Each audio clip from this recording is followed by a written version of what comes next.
Malky, back to domestic business at the weekend. In terms of your injuries and suspensions, have you got many selection problems?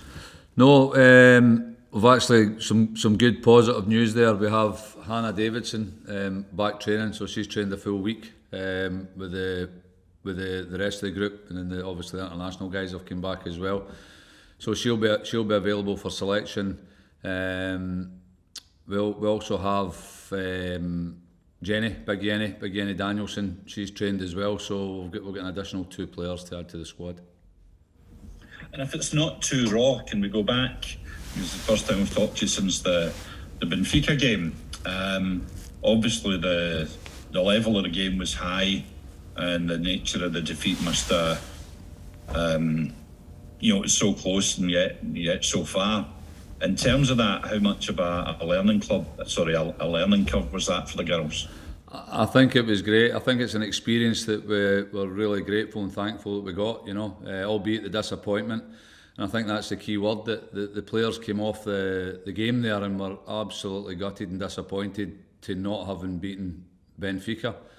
So it's another stage in the development that I've witnessed, that they have a belief about themselves. Really pleased with that attitude. That there was a lot of mixed emotions, to be honest with you, but the bit that came through, and even after the game when we spoke about the game, was how vital it was to to take your chances when given the opportunity. But also the learning bits going into the league, going into this league campaign is going to be great for us. Just a wee bit further on the European adventure. Just obviously first time spoken to you, like Mark says, the pride in the girls' performance must have been incredible. You're talking about having young girls out there, 16-year-old goal scorer, vital part of the team. And the girls went out there over 90 minutes and won the tie 1-0, which was an incredible feat against that level. Incredibly unlucky in extra time, a massive penalty shout. I appreciate that must have been such a difficult blow, but overall pride in the girls' performance this year and the confidence that the team should get from that, and also the desire to kick on. Are these all things that you're looking for to gain from that European adventure?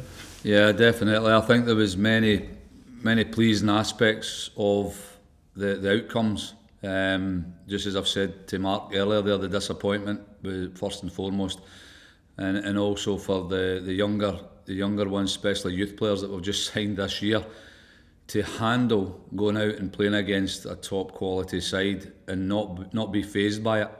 But I think a lot of credit must go to the players that are round about, the experienced players that are in the squad that are a wee bit more afraid with playing in those ties.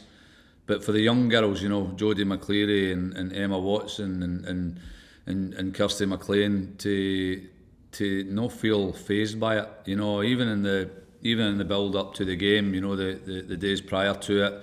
Sometimes as a coach you can see some players getting uptight, but I think the atmosphere and the environment that's created at Rangers is that there's a belief there, and that every player, whether you're 15, 16 years of age or whether you're hitting your 30s, you're here by merit. You're in the building because you're good enough to play with Glasgow Rangers. And you touched on the word pride there. I know for a fact that every girl that's in this league campaign going forward and domestic campaign is proud to be part of the team. And I think that's going to help us get into the league campaign, that we have a belief, we have a pride about ourselves. And sure, we know it's going to be hard, there's going to be difficult situations, but no matter the situation that we're put in, we'll find a solution. Domestically now, is it just a case of pressing home our advantage and trying to go on a run now? It's going to put the team in a good position over the Christmas period, etc. I think going forward and into the domestic games, we always treat every game in isolation. So whether we're playing in a league game, a cup game, or obviously not now, we're at a Europe. It's irrelevant now. It's game by game. It's the pride, the attention to detail, and the preparation that won't change. That won't change. That's a constant within the group.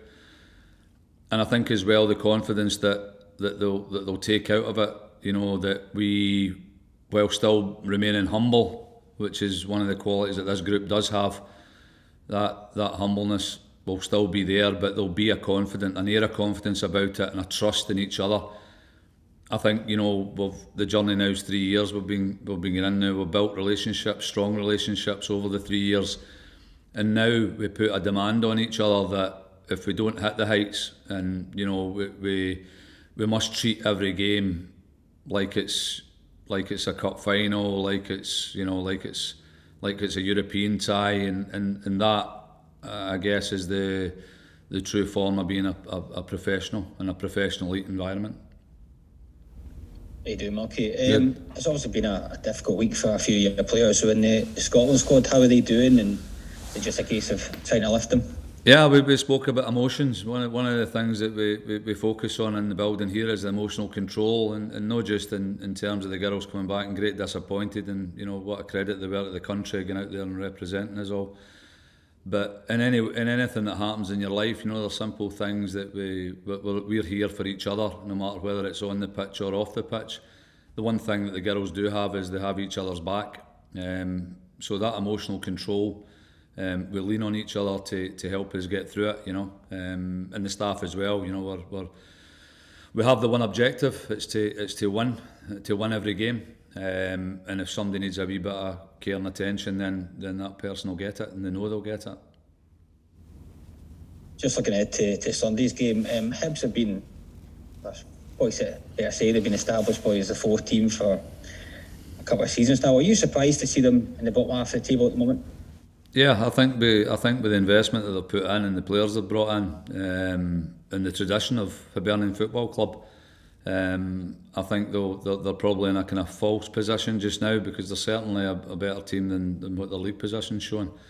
But again, it's irrelevant to us whether we're playing Hibs or whoever we're playing. You know, we'll treat every opposition team with respect that they're due, and we have to be ready to win that game.